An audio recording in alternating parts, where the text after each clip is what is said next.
grand prêtre qui connaît mon avenir et qui connaît mes besoins.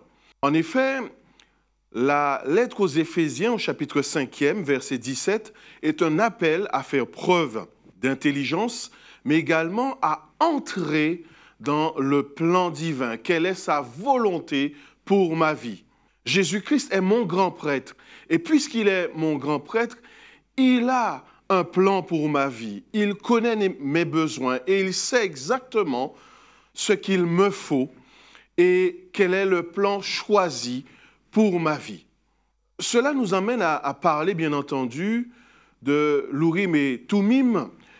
Ce sont ces pierres utilisées par le souverain sacrificateur lorsqu'il devait consulter Dieu et connaître la volonté de Dieu pour le peuple. Ces pierres signifiaient à l'origine la lumière et la perfection. La Septante, en effet, a traduit par révélation et vérité.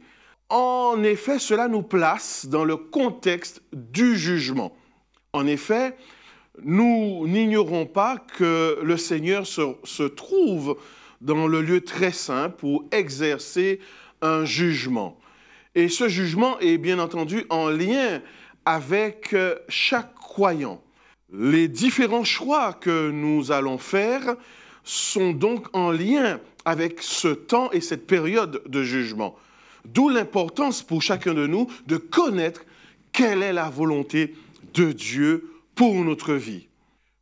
Loin de nous la pensée de consulter des astrologues ou autres, mais pour nous, il est important de consulter Dieu dans la prise de nos décisions. Il est vrai que le Seigneur nous a donné une intelligence pour réfléchir, mais cela n'est pas suffisant pour entrer pleinement dans sa volonté.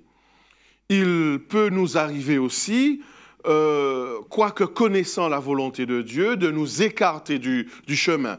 Mais Dieu aura toujours un plan pour soit nous rappeler à l'ordre ou encore trouver un moyen pour que nous puissions pleinement entrer dans le plan qu'il a choisi.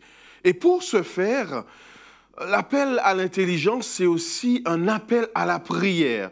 Parce que connaître la volonté de Dieu pour nous se révèle et se vit dans une dimension de prière importante pour chaque croyant.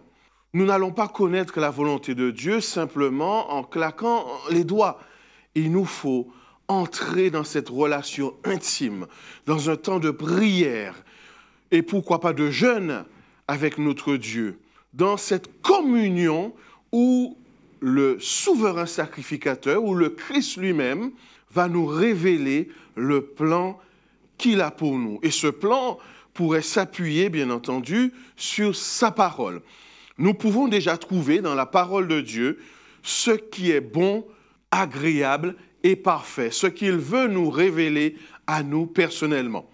Maintenant, il est aussi important dans certains choix, les choix de vie importants, par exemple, avec qui me marierai-je ou encore quel métier vais-je exercer. Autant de questions importantes qui nécessitent que nous consultions Dieu pour savoir quelle est sa volonté dans les décisions et les choix importants dans notre vie. Cela n'est pas un hasard. Et je vous invite déjà à faire l'expérience de la prière.